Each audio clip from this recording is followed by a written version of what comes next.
Do you want to save your marriage after betrayal? In today's episode, we're going to share 3 huge mistakes couples make after betrayal. And stick around to the end because we have a free PDF download that has 3 essential steps for you to take to save your marriage today. And while I have you here, subscribe to our channel now so that you can receive ongoing support and content in your steps towards healing and restoration in your marriage. Subscribe now. We're Travis and Adele with The Noble Marriage, and we're helping thousands of married couples to find restoration and lasting healing in their marriage. Hey, we want to know, where are you joining us from today? Put it in the comments below so that we can connect and engage with you. Are you afraid that you and your spouse will never get past this betrayal? I remember a time in our marriage when I felt the exact same way. It seemed like there was no light at the end of the tunnel. It seemed like the valley had no mountaintop around it. It was dark and Yes. stormy and scary. And I imagine that's what you're feeling as well. It's a really scary place to be in, and it makes you feel like it's never going to end, that this is your life now. We want to share with you today that there is another way. You can take steps towards healing and restoration now.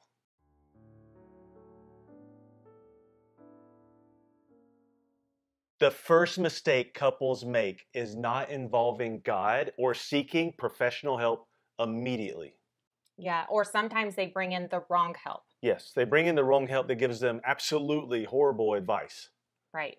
It's so important that you bring the right people into your corner.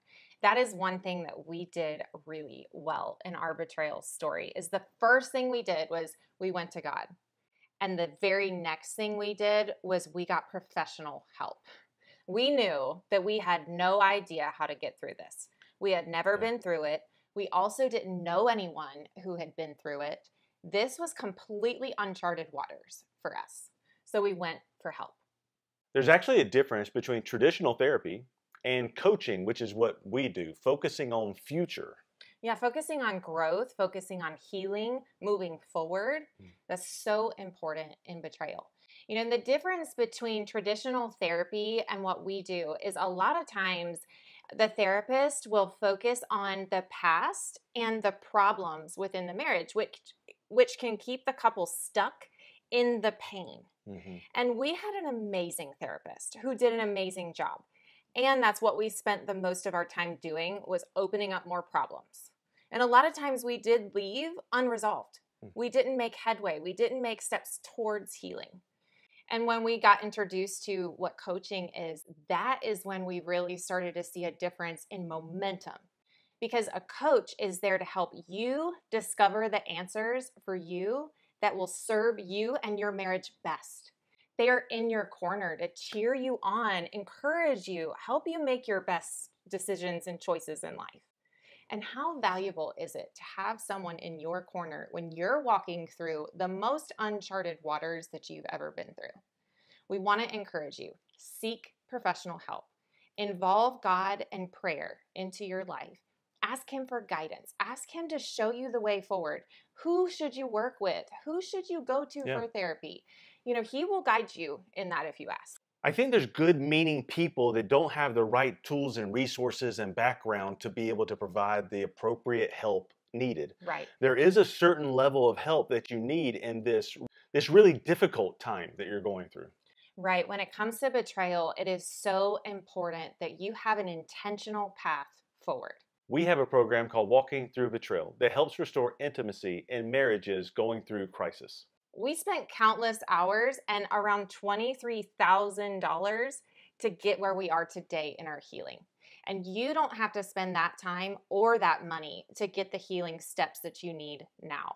We created this course to be a side-by-side journey. Even though your journey is different than mine, it's important that we go side-by-side, step by step, to see what each other are experiencing so that we can really support each other in that healing. And that's what's available for you. In a very God-honoring, healthy way. I believe there's no other program out there like it that has been created by a couple who's gone through infidelity ourselves. We've walked that road. And other countless couples that we've worked with and who have taken this online course have shared that they have restored intimacy, they have heart transformation, and have experienced lasting healing within their marriage. So check that out. The link is in the description below. See if that's right for you. It's thenoblemarriage.com. Number 2 biggest mistake is couples fail to have open and honest communication. Yes, that is so vital in your steps of healing. We want to encourage you have open and honest communication. You know, the couples who choose not to, most of them end up in divorce. Most of them don't make it through this crisis. It requires openness, transparency. And the coolest thing about that is when I'm being open and transparent, that will create some intimacy within our relationship.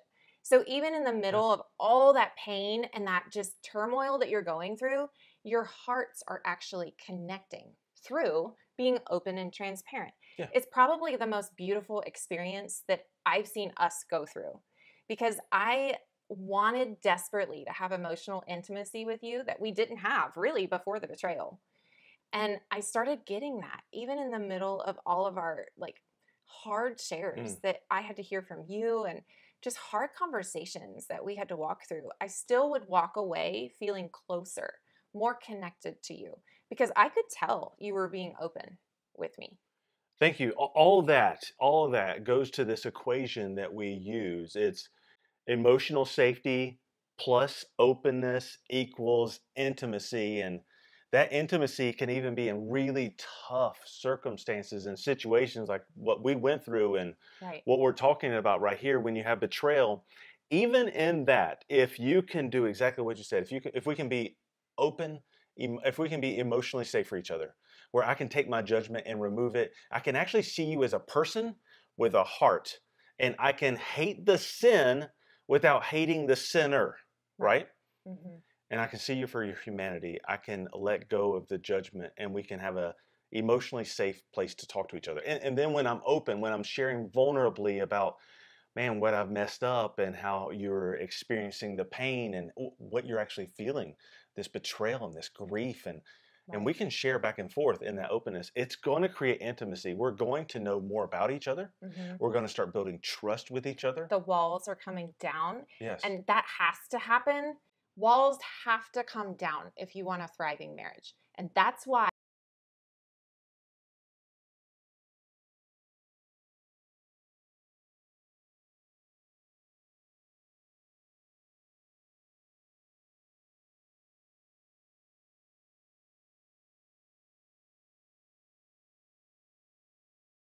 spouse can't help but to be more vulnerable or at least trust you more, share more.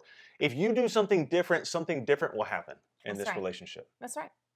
It was different. I saw you open and transparent for the first time. For the Even first though time. I didn't know that, I knew something was different. I was like, I've never seen you like this. And even though it's painful and it hurts so deep, I still was like, I've never seen this in you. This is different. And it did create intimacy and trust, even in all of that. Yeah, you said you wanted intimacy. And I'm curious, what is it you want? Put in the comments below, what is it you really want in your marriage? Also, be a great listener. Listen to understand, not listen to respond. You know, most people, when they listen, they're listening to, how can I respond back to what it is you're saying? What's usually defensiveness. It is. In fact, it's like, when will you be quiet so I can say what I'm trying to say? And you're formulating. You're not even listening to what... I'm not listening. Like, words are going in. I have no idea what you're saying. I just want to be defensive. Next time your spouse is talking, notice. What's going on in here? That's good, yeah. What's the dialogue? And then I think what you'll notice, because this is what I notice, is I'm not even hearing you. Like I have no idea what the last 10 seconds of what you said are. Which would be important. So take note of that for yourself. So you want to listen to understand. Like, what is it you're actually saying? And what is your heart saying in this? Right. I've got to be able to really tune in to that to really hear, because there's these lies that come up in my head that are so loud sometimes. I've got to set those to the side so I can really hear what you're saying. Yeah. Just because you're hearing them doesn't mean it's you thinking it. Could be the enemy. So just set it aside so that you can have active listening with your spouse. That will create a lasting healing for your relationship. And lastly, in open communication, you've got to remove judgment, blame, and defensiveness.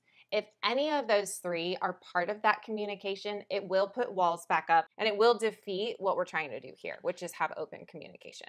I want to share also, the enemy is going to be telling you your spouse is on a different team. Absolutely. Betrayal is, oh man, it's the biggest spiritual warfare I've ever been through. Ever been through. So the enemy will try to keep you disconnected, and you really got to keep an eye out for that. We actually have a video about that, Travis. If you'll link it below in the description. You, Travis. Not the other Travis. Not that guy. If you'll link it in the description below, check that out. You don't want to miss that. The third mistake that couples make after betrayal is not taking good care of themselves in the 4 areas of their life: physically, spiritually, emotionally, and mentally, intellectually, taking good care of ourselves. Yeah, that was something I did not do very well. I didn't have anyone around me to help coach me in that area, and my body just really started to fail on me. I wasn't eating, I wasn't sleeping, I wasn't exercising, and so my hair started to fall out. My skin started to have problems. I was struggling. I was in survival. But if somebody would have come alongside me and said, hey, here's some things that you can do to really help yourself during this time, because the only person that's going to help me is me.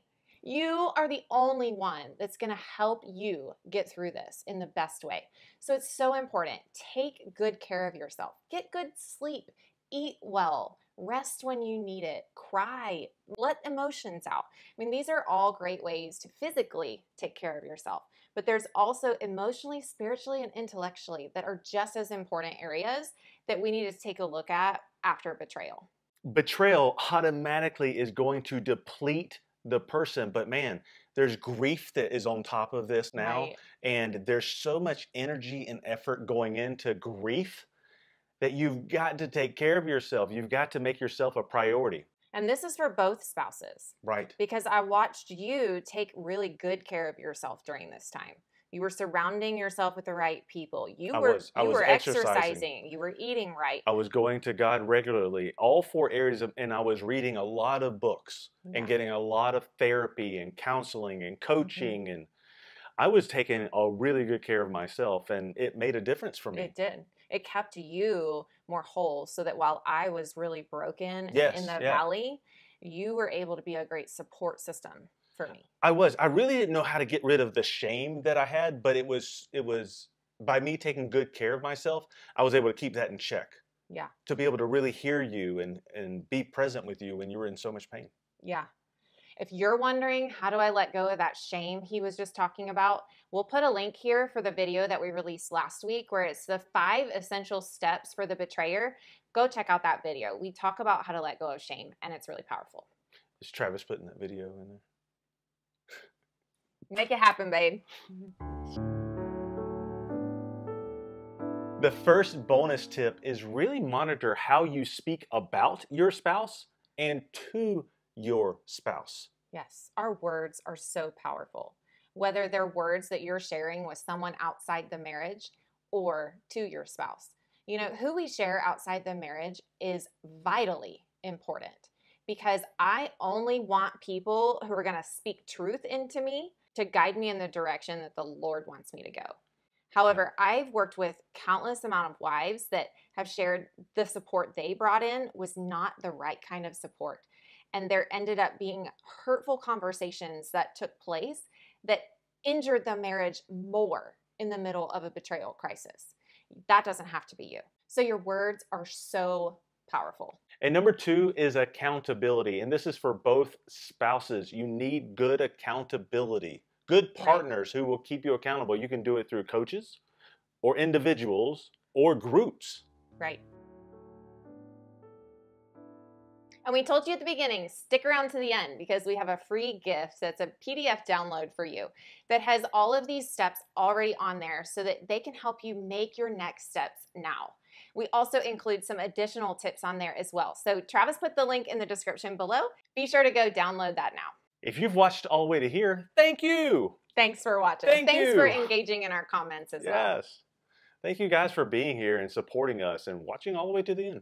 Do you have a burning question about your marriage? We have a spot just for you on our website where you can go and submit your burning questions about your marriage. And if we choose your question to be answered on our show, we'll send you a gift of one of our programs that's going to support your marriage the best. We just want to support our viewers in what you are walking through right now. So those of you that have already submitted questions, thank you so much. It really helps us see exactly what you're going through so that we can support you in the best way. If you found value in this video, give us a thumbs up. Thanks for joining us for this episode, and we'll see you next week. Thanks for joining us. Bye. Well, that was fun. That was fun. You're fun. Yeah. You know, there's actually a difference between traditional therapy and then coaching, which is what we do, focusing on the... My mouth was open when you said that. I was like... And lastly, in open communication, you've got to remove judgment, blame, sensibility. defensiveness. In the 4 areas of your life that of your life. Of your life. I love when little nuggets of gold come out like that. That was good. Yeah, thanks. Yeah. The 4 areas of your life.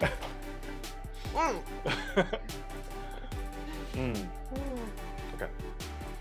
Hey, I think we should give them 2 bonus tips. Okay, let's do it. All right. The first bonus tip. Dip. Travis is going to put the description in the link below. It has all of the steps that we talked about today, as well as additional bonus tips, right? We'll have some. Yeah, we'll put some on there. I blanked out. All right. Stay with me. I'm with you. Be sure and go down lat. Down lat, and down. Yeah.